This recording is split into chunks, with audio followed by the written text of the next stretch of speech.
Now, Kim Iversen is one of my favourite guests, actually. She's the host of her own show, The Kim Iversen Show, which is a must-watch. And I'm glad to say she joins us now. Kim, welcome back to the mother of all talk shows. Oscar Wilde famously said that we were two countries divided by a common language.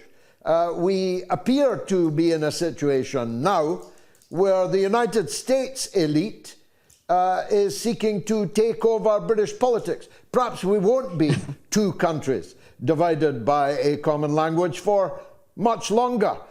What do you know about the latest wave of Elon Musk news? He was being pulverized by Steve Bannon over immigration just a week or so ago, and now he's accusing the British government of being the worst criminals one could possibly imagine, and at the root of it is Asian immigration.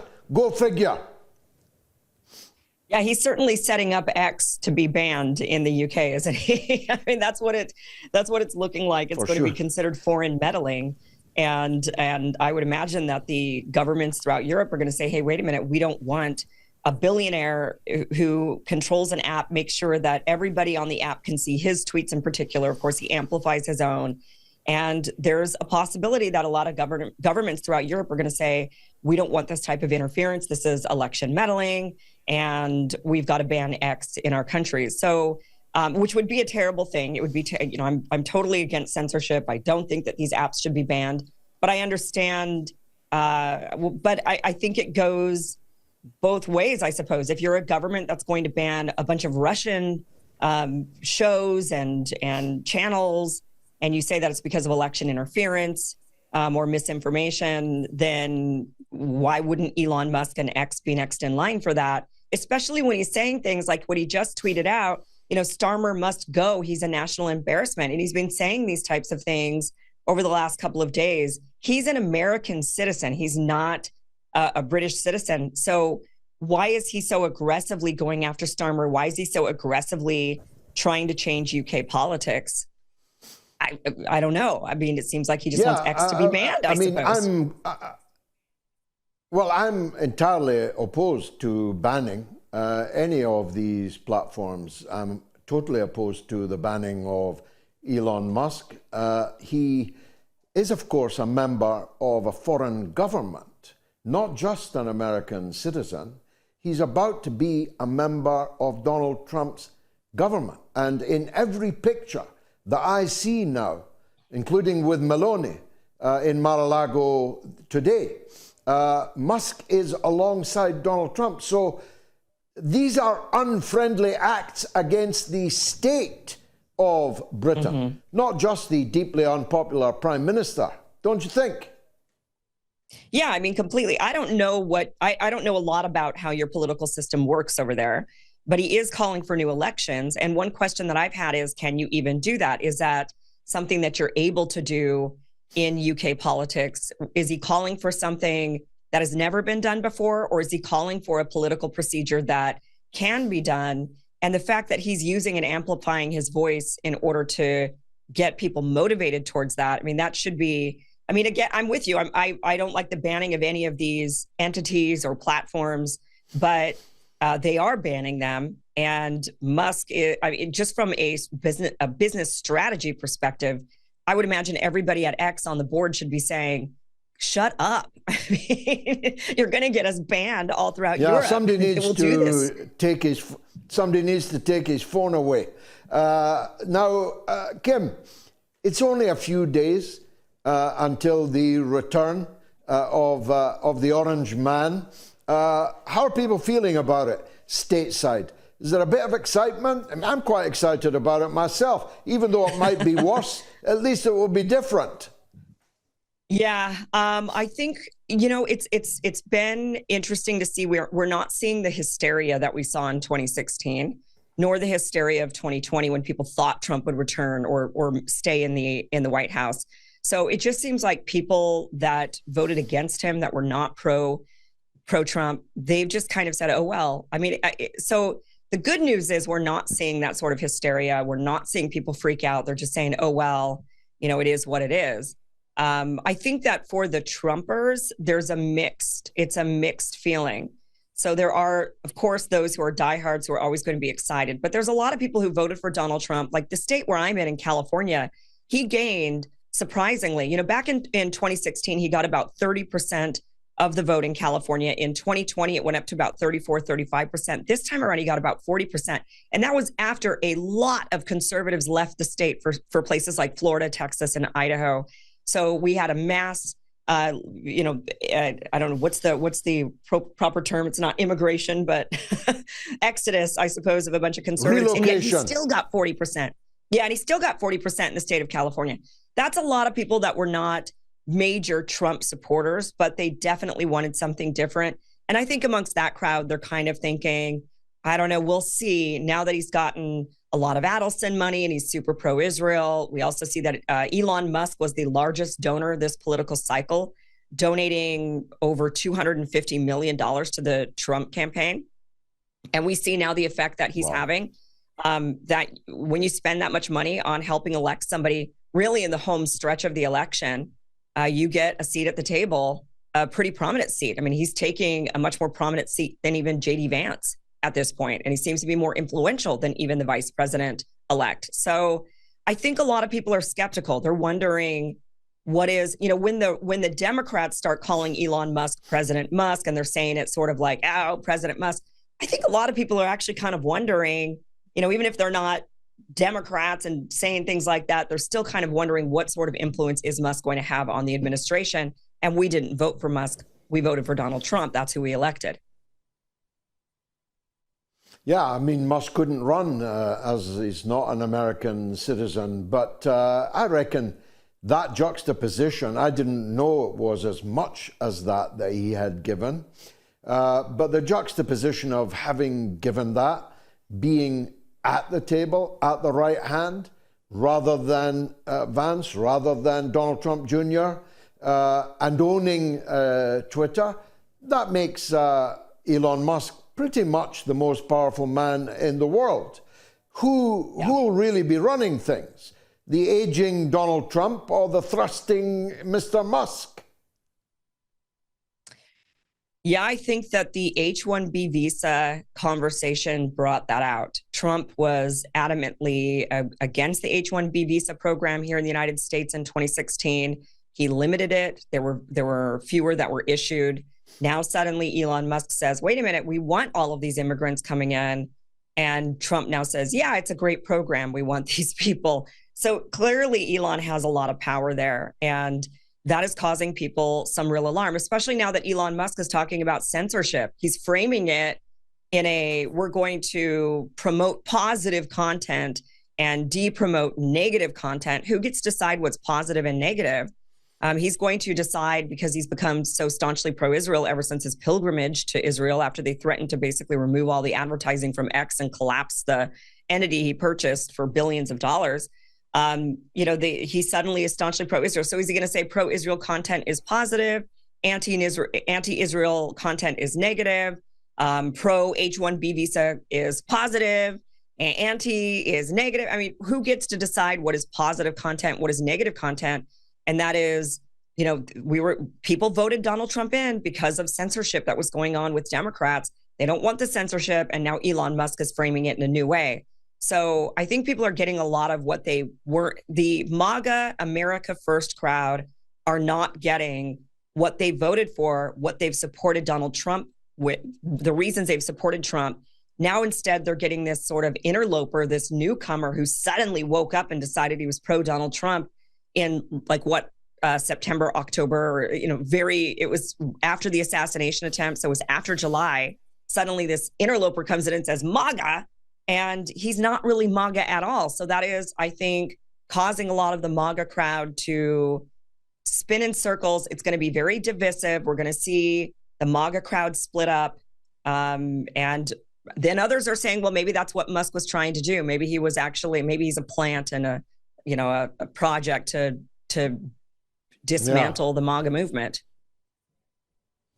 Yeah, maybe it was a night of the long knives. Those who know the history of German nationalism may want to reflect on that.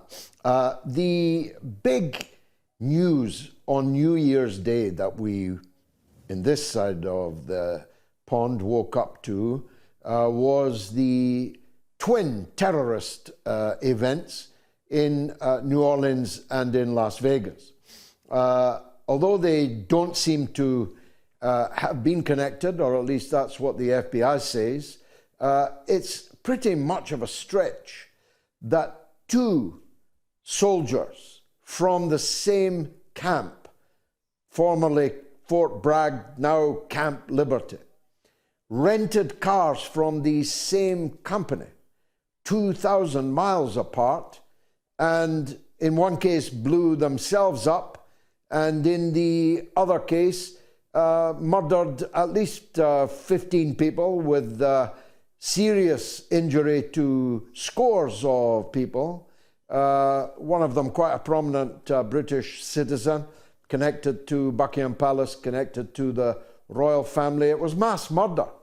And it was carried out, it would seem, under the flag of ISIS, even though the flag of ISIS concerned was hung upside down by the terrorist. An odd thing to do if you believed you were on a suicide mission, as he must have done.